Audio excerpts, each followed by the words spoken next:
Hi hello welcome to our channel. ఏంటి ఇక్కడ machine దగ్గర కూర్చొని ఏం చేస్తానని ఆలోచిస్తుందా? ఇదేం లేదండి, అప్పట్లో ముసలి వాళ్ళు వాడుకునే చద్దర్లు కుడుతున్నాను. ఇదేంటంటే మా అమ్మ వాడేసి వదిలేసిన పాత చీరలన్నీ కలిపి, అనగా 3 చీరలు ఒకదానిపై ఒకటి వేసి రెండు రెండు మడతలు పెట్టి ఒక చద్దర్లా కుడుతున్న. చద్దర్లు అంటే దుప్పట్లు, మన తెలుగులో బొంతలు అంటామండి. అయితే వీటిని మేకింగ్ చేస్తాను. ఏమో టైలర్లు అనుకోవద్దు, అలా ఇంట్లో మిషన్ ఉంటే ఎక్కేసి ఏదైనా చేయడం నాకు అలవాటు. అలానే ఈ బొంత కూడా కుట్టడానికి ఎక్కాను. ఇది మా అమ్మమ్మ కోసము ఇలాంటివి ఇంకా 2 కుట్టున్నాను. అయితే ఇది 3వది. మా అమ్మ వాడేసి వదిలేసిన పాత చీరలు వాటినన్నింటినీ ఇలా బొంతల్లో మేక్ చేస్తాను. అయితే ఇది మీరు ఇలాంటివి కుట్టుకుంటే మీకు అర్థమవుతుంది. లేదంటే ఎలా కుడతానో మీరు చూడండి వీడియోలో. అయితే ఇప్పుడు 3 చీరలను కలిపేసి ఒకదానిపై ఒకటి వేసాను కదా, అది ఒకటి కుట్టుకు పక్కన ఒక 1 ఇంచెస్ వదిలేసి కుట్టు వేసుకొని వెళ్తుంటాను. అలా కుడుతూ ఇది ఒక బొంతలాగా తయారవుతుంది, ఒక చెద్దరు. దీన్ని కప్పుకోవడానికి, పరుచుకోవడానికి రెండింటికి ఉపయోగపడుతుంది. లావాటుగా ఉంటుంది, ఉతుక్కోవడానికి కూడా ఈజీగా ఉంటుంది. ఎందుకంటే 3 చీరలు కాబట్టి దీనికంటే ఎక్కువ చీరలు వేసి కూడా కుట్టచ్చు. కానీ అది ఎక్కువ థిక్ అయిపోయి మోటా అయిపోయి దాన్ని ఉతికి ఎండేయడానికి మనకి సౌఖ్యంగా ఉండదు. ఎందుకంటే చాలా లావ్ అయిపోద్ది, 2-3 రోజులు ఎండేయాల్సి ఉంటుంది. ఇదైతే మంచి ఎండలో ఒక 4-5 గంటల ఎండ తగిలితే మంచిగా ఎండిపోద్ది. అయితే దీన్ని కుట్టడం అయితే స్టార్ట్ చేశాను.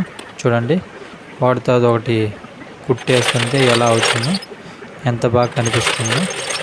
ఇలా కుట్టిన తర్వాత మొత్తాన్ని ఇలానే కుట్టుకోవాలి. కుట్టుకున్న తర్వాత ఇలా కనిపిస్తుంది చూడండి, ఒక కంప్లీట్ చెద్దర్లాగా అయితే కనిపించింది కదా. దీనికి సైడ్లు 3 చీరలు కలిపాం కదా, ఆ చీరలు కనిపించకుండా ఉండడానికి సైడ్ బార్డర్ కుడతాను. బార్డర్ ఎంత బాగా వస్తుందో చూడండి. ఇది మీకు మొత్తం మేక్ అయిన తర్వాత అసలుకి కుట్టడానికి ఎలా కుట్టారు అన్న డౌటింగ్ కలగవచ్చు, అంత బాగా వస్తే అవుతుంది. ఈ సైడ్ బార్డర్ అయితే ఇప్పుడు కంప్లీట్ చేస్తాను. కంప్లీట్ అయిపోద్ది ఇంకొద్దిసేపులో. అయితే దీని తర్వాత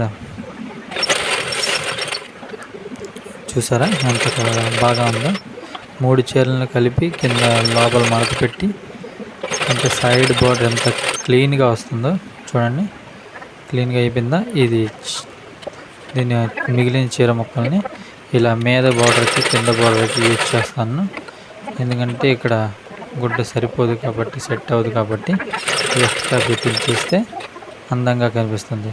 చూడండి, అది కొద్దిగా లోపల సైడ్ బాగోలేదు కాబట్టి అదంతా కట్ చేసి బయటికి తీస్తాను. ఎక్స్ట్రాగా ఉంటుంది కాబట్టి అది తీసేస్తే దానికి బోర్డర్ ఎంత క్లీన్గా కనిపిస్తుందంటే, మన ఇంట్లో వేస్ట్ అయిన చీరలు ఇప్పుడు బయట పారేయకుండా ఇలా కుట్టుకోవడానికి అయితే బాగుంటుంది. ఇది బయట షాపుల్లో కూడా కుట్టేసిస్తారు, మినిమం 300-200 ఉంటుంది. అయితే మేమైతే మా అమ్మమ్మ కోసం, ప్రస్తుతానికైతే మా అమ్మమ్మ కోసం కుట్టుతున్నాను. బయట వాళ్ళు కూడా వేసుకుంటారు, బాగా మేక్ అవుతున్నాయి కాబట్టి. ఎందుకంటే చద్దర్లు కొనడం ఎందుకు, ఇలా వేస్ట్ అయిన చీరలు కొనుక్కొని కుట్టుకుంటే బాగుంటుంది అనేసి. ఇది చూడండి, కంప్లీట్ బోర్డర్ అయింది, ఎంత బాగా కనిపిస్తుందో చూసారా. ఇది చద్దరు అయితే మేక్ అయింది. దీన్ని డబుల్ కుట్టేసుకుంటే చాలా రోజులు ఏం కాకుండా ఉంటుంది, లేకపోతే ఆ బోర్డర్ ఊడిపోద్దని డబుల్ స్టిచ్చింగ్ అయితే చేస్తాను. చూడండి, అయిపోయిందా? ఇప్పుడు ఫుల్ కంప్లీట్ అయిపోయింది. చూడండి నీట్గా ఉంది కదా. ఇది ఒకటైతే కుట్టాను. తర్వాత ఇంకోటి చూడండి, ఇది బ్లాక్, ఎక్కువ మరకలు అవ్వదని బ్లాక్ వేసి కుట్టాను. 3 చీరల్లో ఇది బ్లాక్ది. ఇంకా చూడండి, ఇదిగోండి ఇది ఒకటి. ఇలాంటివి ఎన్నో కుట్టి బయటకి ఇచ్చేసా. ఇది మా అమ్మమ్మ కోసం అయితే ఇష్టంగా కుట్టా. 3 బంతులు అయితే కంప్లీట్ అయిపోయాయి. ఇలాంటి మరిన్ని వీడియోలు చూడడానికి నా ఛానల్ని సబ్స్క్రైబ్ చేసుకోండి. నా వీడియోని లైక్ చేయండి, షేర్ చేయండి. పక్కనున్న గంట గుర్తుని గట్టిగా కొట్టండి. Please subscribe. Thank you.